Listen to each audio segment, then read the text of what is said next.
Entre 600 000 et 900 000 personnes sont attendues dans la rue, estiment les services de renseignement. Selon le ministère de l'Intérieur, 8 000 militants radicaux pourraient s'infiltrer dans ces cortèges. Le dispositif de sécurité, lui, sera très important, comme la semaine dernière.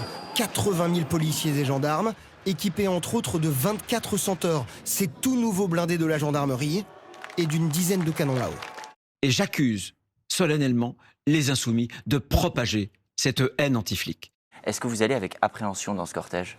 Mais je suis surtout un peu peinée du fait que vous couvriez cette actualité uniquement, enfin là, vous ne me dites pas les Français ont décidé de relever la tête, ils ont décidé de se battre pour leurs droits. Vous dites, alors que les violences n'ont même pas encore commencé à possiblement avoir lieu, sur une que ça va être ça le problème. Est-ce que les honnêtes gens, la France des honnêtes gens, ça me parle. C'est votre slogan. Oui, parce que c'est la France silencieuse. Vous voyez, il y a deux France. Il y a une France qui s'engage, qui paye ses impôts, qui cotise, et qui cotise toujours plus. Et il y a une France qui s'enrage. La France des barbares, celle qui est nourrie à la haine anti-flic.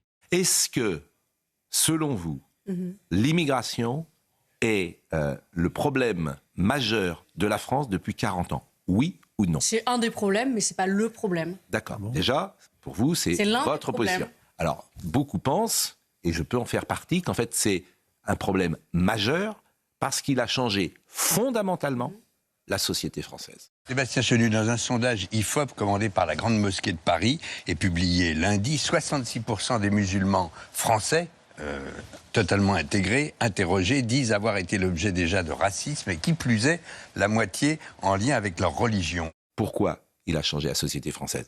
Parce qu'une nouvelle culture est arrivée sur le sol de France qui ne correspond pas à ce qu'était la France avant. Je veux bien qu'on fasse un focus, mais la réalité n'est pas celle-ci. Les gens qui sont le plus percutés à cause de leur religion, ce sont effectivement les catholiques dans notre pays. L'illusion d'optique continue de fonctionner.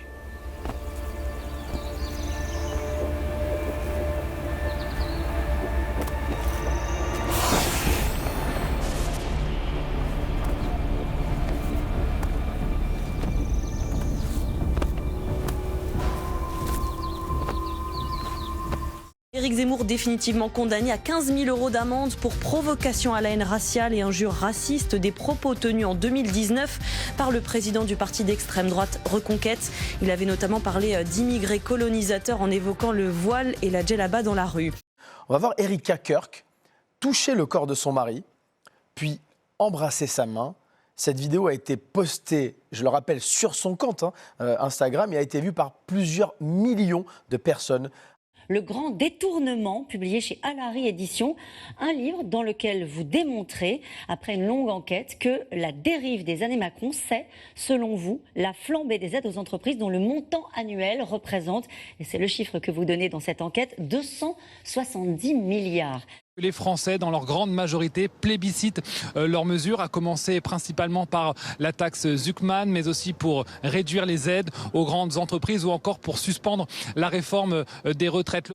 La taxe Zuckman, elle a une faiblesse principale, c'est qu'elle touche évidemment l'outil de travail. Elle touche les boîtes, les entreprises, avec un risque, lequel que les boîtes délocalisent en réalité, et que les recettes... Vous avez le même discours que Macron et les LR. Mais parce qu'on essaie d'être objectif. Prenons LVMH, voilà.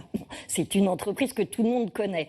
15 milliards d'euros de bénéfices en 2023, 260, dont 3 milliards de dividendes versés en 2023 toujours à Bernard Arnault et à sa famille, 275 millions d'euros d'aide publique, en grande partie pour 193 millions des exonérations fiscales.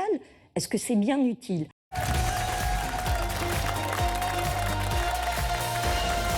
Prenons Sanofi, le crédit impôt recherche. Oui. Crédit impôt recherche, Sanofi, 100 millions d'euros par an, 1 milliard en 10 ans, 3200 postes de chercheurs en moins.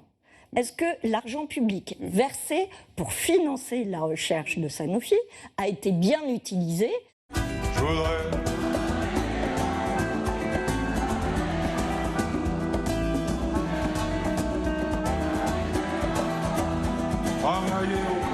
L'Humanité publie un sondage aujourd'hui que vous inspire la situation économique et sociale. 51% la révolte, 32% la résignation. En Corse, un avion a dû tourner près d'une demi-heure au-dessus de l'île de Beauté avant d'atterrir à l'aéroport d'Ajaccio, car le contrôleur aérien s'était tout simplement endormis.